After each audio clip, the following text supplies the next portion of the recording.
Hello everyone.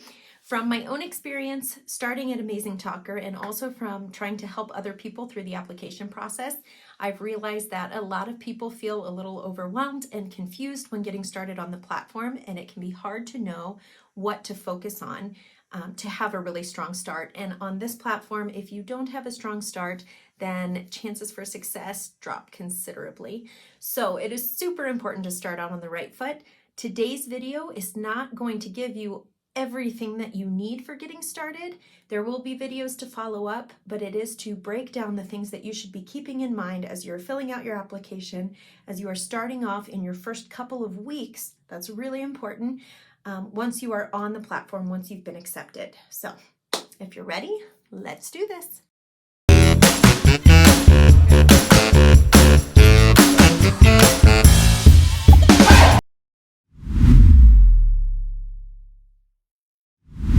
So as I mentioned at the beginning, this video is to give you some steps that you need to have a successful start on Amazing Talker. In the next few weeks, I'm going to be doing videos that will break down each of these steps into greater detail, give you more information that you need.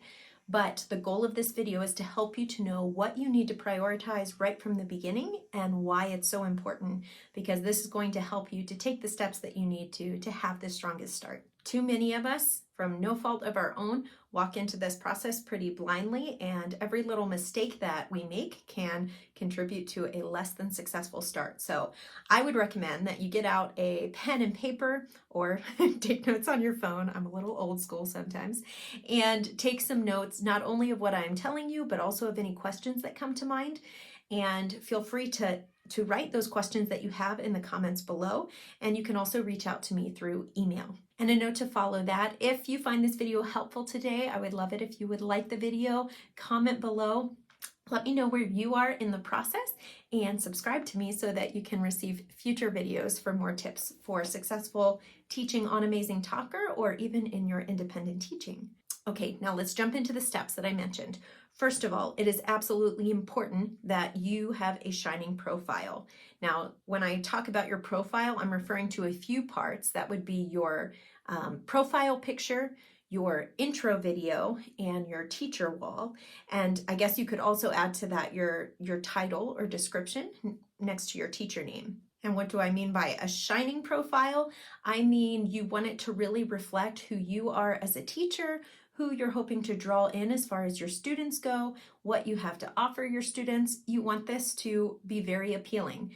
Now, I know a lot of teachers who think, I'm a great teacher, I'm very successful at what I do, there's no reason for me to spend a lot of time on that, I'm just going to show them that I'm a great teacher. Well, that's a great thought, but you have to keep in mind that if you do not have a profile picture that jumps out when they're scrolling through teachers or receiving a lot of teacher matches, or if you do not have a video for them to watch that also jumps out and draws their attention from the start, then you're not even going to get any clicks to your profile for them to see your teacher wall.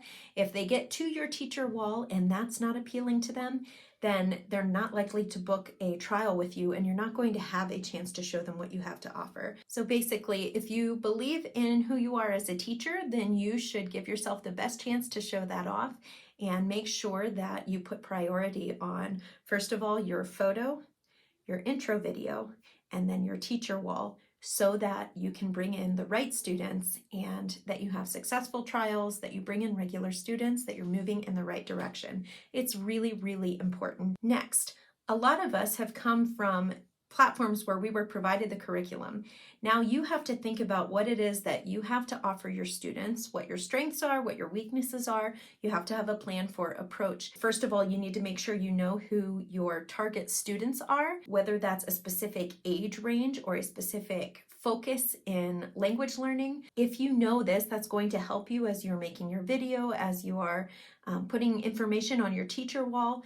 You want to know who you're trying to reach so that you can provide the proper information to attract those students. If you attract a lot of students, but they are not ones that are your strength in your area of teaching, then likely those trial classes are not going to be very successful, and you're not going to bring in long-term students. So be thinking about where you're headed. So first, you want to make sure that you know your target students, and then you want to have an idea of where you're going as far as curriculum or materials are concerned.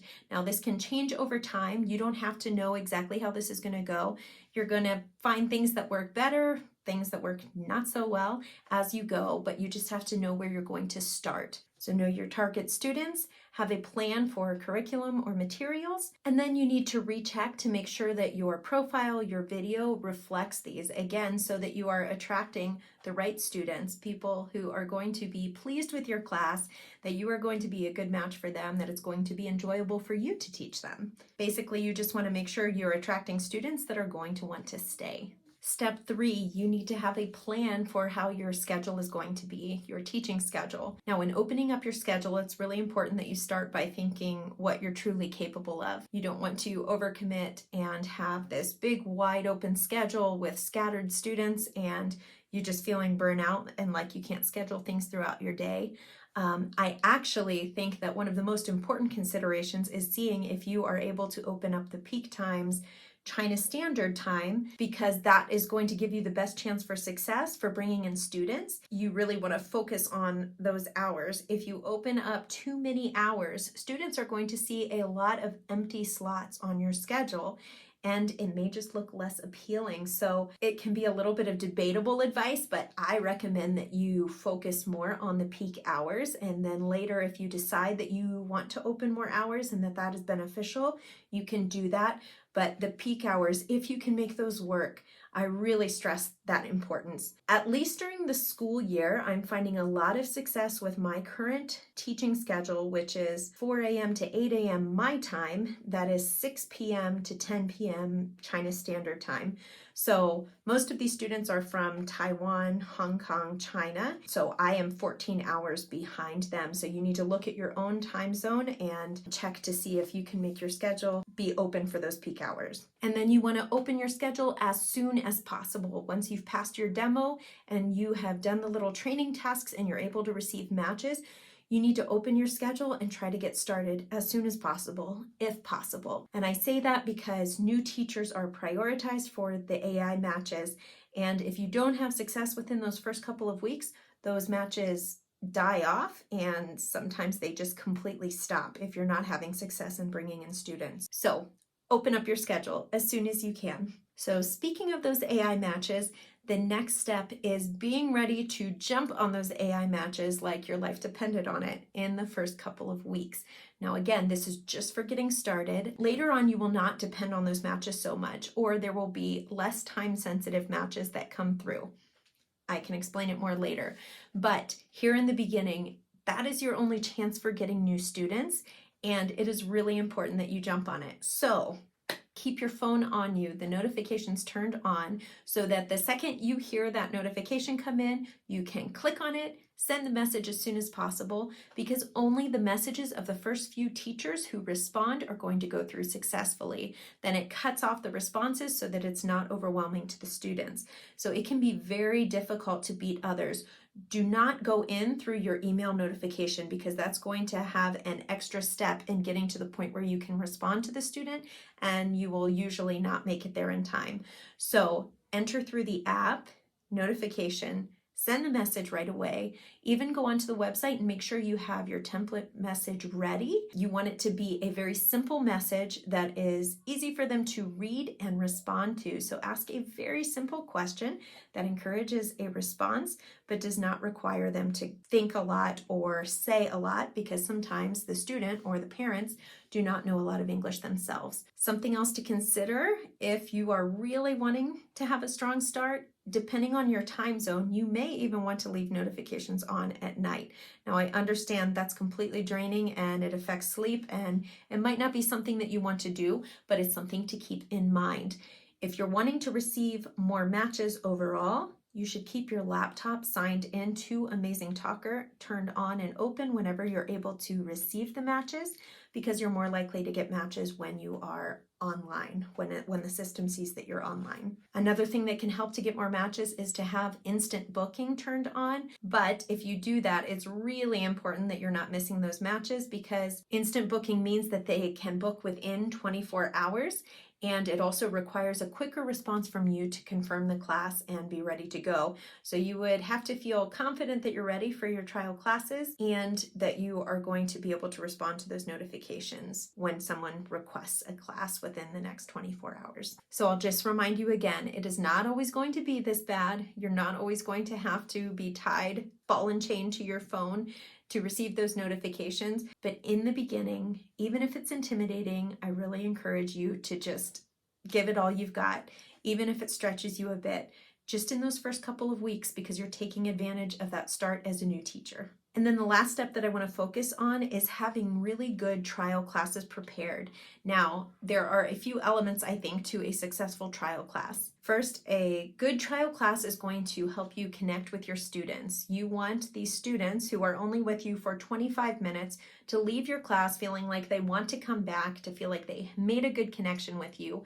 So it's important that you connect with your students. Secondly, a good trial class allows you to adjust on the spot and really assess the level of the students. So when I'm working with children, I go into my lessons prepared for teaching single vocabulary words or full sentences, or expanding into a lot more conversation. And that's important because sometimes you won't have very much information about the student going into it. So make sure that your trial content is able to be adapted to different levels, because you don't want to be caught off guard and not have something available for the student in front of you, because that's going to be awkward for you both, and it's likely not going to result in a long-term student. Third, your trial lessons need to show students what to expect for your future lessons, for your general lesson plan. And this is because they might love your trial class, but as soon as they start into your regular classes, if it does not line up with what they did in their trial class, they might be very disappointed in their purchase and maybe even consider canceling their classes. So make sure your trial reflects what is to come as far as the content goes and your teaching style and approach. And lastly, your trial class needs to reflect, even in that short 25-minute period, what you have to offer as a teacher. So you want to make sure that you are, again, connecting with the student, that you're showing them encouragement, helping them to find success, and you're also showing them potentially what you could offer them in the days to come. Okay, so I tried to keep this brief, and I think I still talked too much on some of these points. But as I've been trying to figure out what order to do my videos in, I've been struggling with, where do I start? With the actual application process, or the intro videos, or the teacher wall? Or I just realized that there are a lot of smaller elements that are really important, but it is helpful to have the big picture from the start so that you know what you're moving toward and why you need to focus on some of these things. So hopefully this video was helpful. And if you're wanting to hear the details of how to do some of these steps, if you have more questions, please subscribe and check in the weeks to come, because I'm already starting to outline videos for each of these steps. And I'm wanting to answer some of your questions that you have asked on previous videos. So hang with me, we're gonna do this together. And in the meantime, if you have questions about these things and you don't have time to wait on those videos because you're trying to apply right now, please feel free to reach out to me through email. My email is in the description box below. And if you have not started the application process yet and you don't have someone's link to use, can you use mine, please? I would be very happy to help you along in the process, and I'm finding ways to better and better help those who are using my link. And then in regards to getting a mentor, because I'm going to have to keep providing this reminder, and I know it's something that's kind of a sore subject for many, mentors are only allowed to receive 5 mentees onto their team in the beginning, and so we have to be really selective, because the only way we can advance and later receive more mentees onto our team is if we are reaching certain goals, and those can only be reached if the teachers under us are reaching certain goals. So we have to know more information about your schedule and your experience and your approach to know if you would be a good match for us, if we're going to be able to help you along in the process. But I am finding ways, because of my channel and because I want to be able to help more people, I'm trying to find ways to help those who are not on an official mentors team as well. So please, no matter what, reach out to me, send me an email, let me know the questions you have, and we will go from there. All right, thank you so much, guys. Thank you for joining me in this video and for putting up with my swimming pool hair. Actually, it looks kind of the same as it always does. I just got back from an impromptu swimming day with my sister, brother-in-law, nieces, nephews, my kids. And I also discovered that I have this stain on my shirt, and I just needed to get this video done. So hopefully that wasn't bothering anyone too much. All right, I hope to see you all in the next video. Goodbye.